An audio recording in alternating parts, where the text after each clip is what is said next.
Hey everyone, it's Ross here from Live Young Fitness and Nutrition. So, first of all, hope you're well.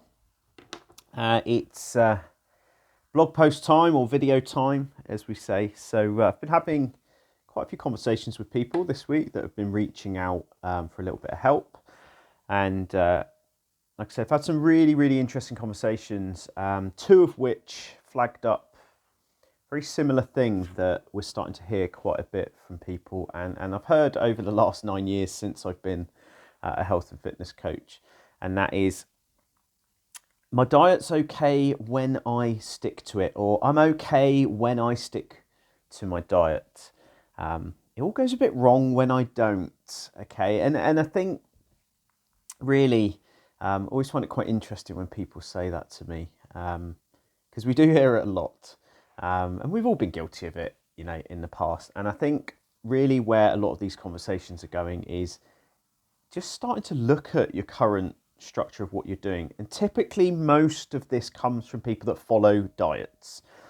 Okay. And what we need to do quickly is just dig into what a diet, so you can insert any name of any diet you've ever done before in this. And generally most people follow a diet, because it gives them a set of instructions or lists of certain things to do to get results. And if you don't do it, obviously the diet just goes, well, we told you, to do that.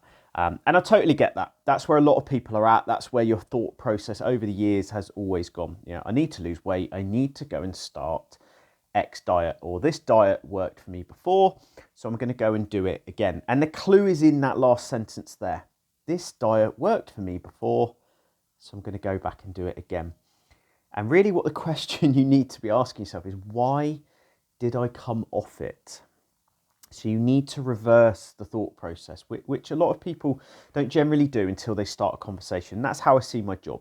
Really is just to give people some clarity initially to say, look, you're looking at this kind of just a little bit wrong. Okay, so let's change the thought process. So let's look at why you may have come off that diet, because like you said, you're good when you stick to it.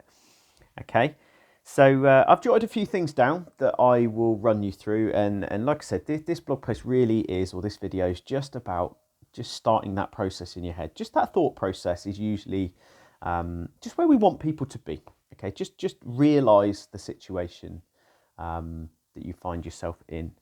So most diets out there that have a name as such, I know everything's got a name, but most named diets or well-known diets out there are too restrictive for most people that follow them. And I get it because you see the before and afters and you just go, oh my God, I want, that lady or that man looks absolutely amazing. I'm going to follow it. And then you kind of realize, you go through maybe a 2-week period, usually for most people, 2 weeks, you've absolutely hit it. You're absolutely smashed it. And then this little bit of doubt comes in the third week. You followed it for half the week. A few things happened. Maybe you had a bit of stress, had a tough week, and you come off it. And you dipped into a few things that you weren't supposed to dip into. So that could be food, that could be drink.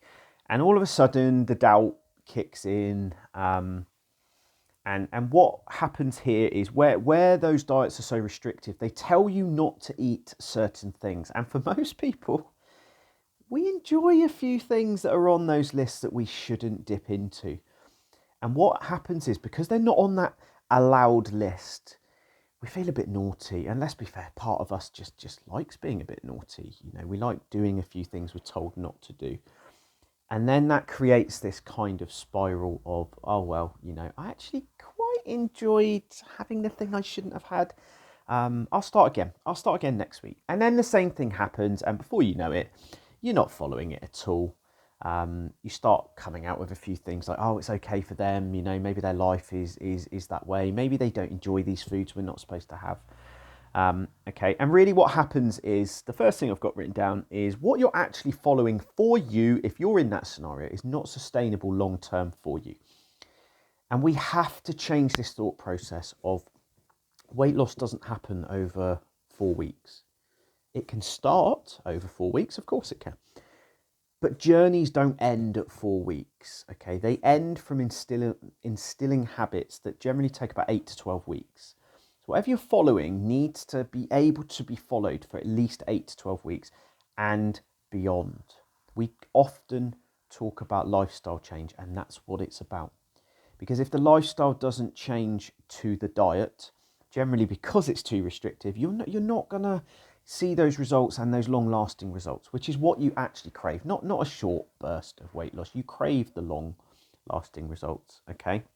So second thing I've written down, it takes away too many things you enjoy. Now you're going to sit there and go, look, Ross, I understand I have to give certain things up to lose weight. I can't deny that statement 100%, but you need to change the wording. You don't need to give certain things up. You need to balance certain things out, okay?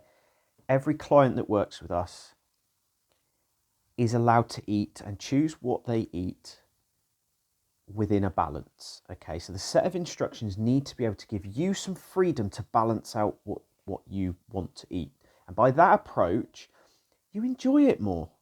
Now, yes, you may need to drink less wine. You may need to eat less chocolate. You may need to eat less crisps. You don't need to give them up. And this is where diets are really, really bad at telling you this good food, bad food scenario.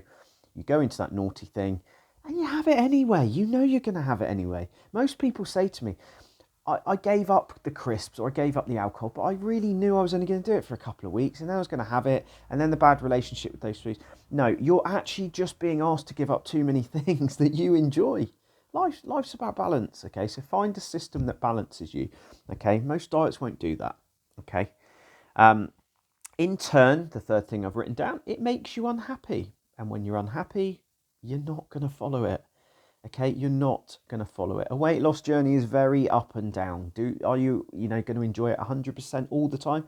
No, but you need to make sure the enjoyment outweighs the unhappiness. Okay, otherwise, why would you follow it? You're not going to keep doing something that makes you unhappy. It just doesn't work like that. Okay. It also, as I've put here, it creates the on it, off it scenario, the hamster wheel. On it, off it, on it, off it. Oh, well, it worked well when I followed it. Yes, but why didn't you follow it? Change the focus. You've got more chance of staying on the hamster wheel if you change that focus.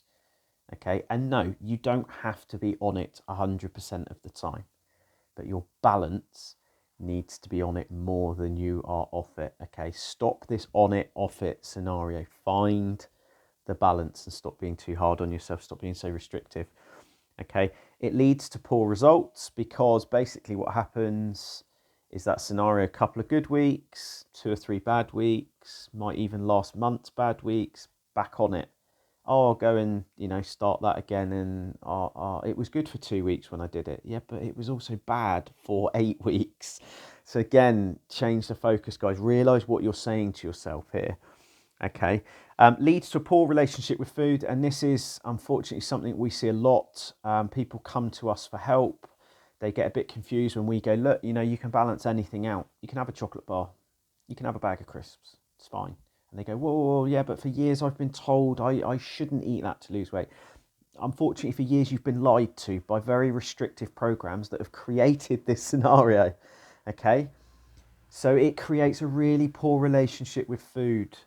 With people, like I said, that leads to that good food, bad food. So whenever you have something you deem bad, you think you've come off the diet and instantly your head just goes, look, what's the point? I'll start again in a week or 6 months.